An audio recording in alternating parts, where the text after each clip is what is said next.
বন্ধুরা, এবছর টি-টোয়েন্টি বিশ্বকাপে একমাত্র প্রস্তুতি ম্যাচ খেলেছে ইন্ডিয়া, সেটা আবার বাংলাদেশের বিরুদ্ধে।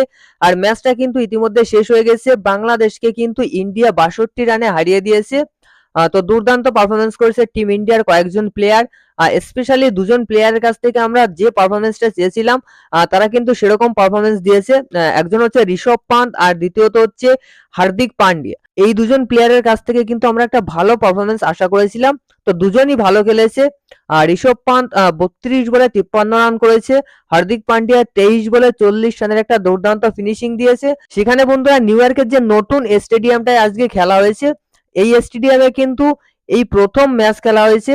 তো এই ম্যাচটার থেকে কিন্তু স্পেশালি আমাদের একমাত্র চাহিদা ছিল যে পিচটা কেমন আচরণ করে, স্টেডিয়ামটা কেমন, সেটাই কিন্তু এক্স্যাক্টলি আমরা জানতে চেয়েছিলাম। তো যেটা দেখা গিয়েছে, নিউ ইয়র্কের এই নাসাউ কাউন্টি ইন্টারন্যাশনাল স্টেডিয়ামে কিন্তু পেস ফ্রেন্ডলি পিচ হবে।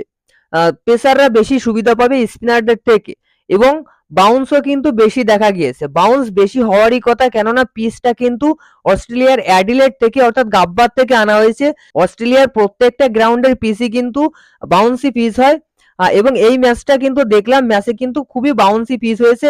ইভেন স্পিনাররাও কিন্তু দারুণ বাউন্স পেয়েছে। মোটামুটি বোঝা যাচ্ছে যে বাউন্সি পিচ হবে, পেসাররা বেশি সুবিধা পাবে, সিম সুইংও কিন্তু ভালো হবে।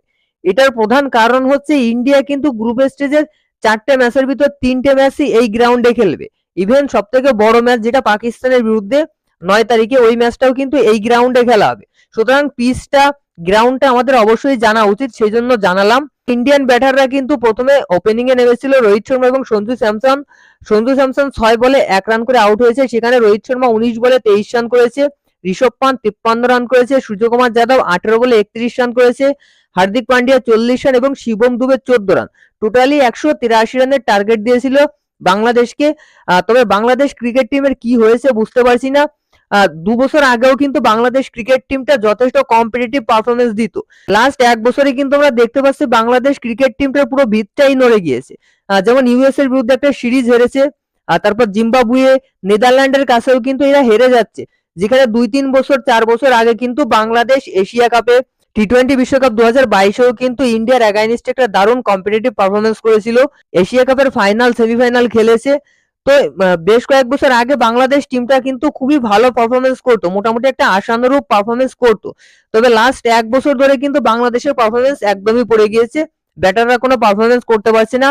সেই মাহমুদুল্লাহ রিয়াদ এবং সাকিব আল হাসান, দুই বয়স্ক যে দুজন প্লেয়ার রয়েছে বাংলাদেশের প্লেয়ার, এই দুজনই কিন্তু এখনো বাংলাদেশকে টেনে নিয়ে যাচ্ছে। যেখানে মেইন ব্যাটাররা, টপ অর্ডারের ব্যাটাররা পারফর্ম করতে পারছে না, সেখানে আজকেও কিন্তু সাকিব এবং মাহমুদুল্লাহ রিয়াদ, এই দুজন প্লেয়ারই পারফরমেন্স করেছে। না হলে কিন্তু বাংলাদেশ একটা মান সম্মান হারানোর মতো একটা পারফরমেন্স আজকে করে বসতো। রিয়াদ ৪০ রান করেছে, সাকিব ২৮ রান করেছে। তবে ইন্ডিয়ান বোলাররা কিন্তু দারুণ পারফরমেন্স করেছে। আর্শদীপ ২ উইকেট নিয়েছে, শিবম দুবে ২ উইকেট নিয়েছে, আর সিরাজ ১ উইকেট, হার্দিক পান্ডিয়া ১ উইকেট, অক্ষর প্যাটেল, বুমরা প্রত্যেকেই কিন্তু উইকেট পেয়েছে। তো এই ম্যাচ থেকে যেটা বোঝা গিয়েছে, আইপিএল এর পরে কিন্তু ইন্ডিয়ান প্লেয়াররা মোটামুটি টাচে আছে। একটা ভালো পারফরমেন্স আজকেও করেছে।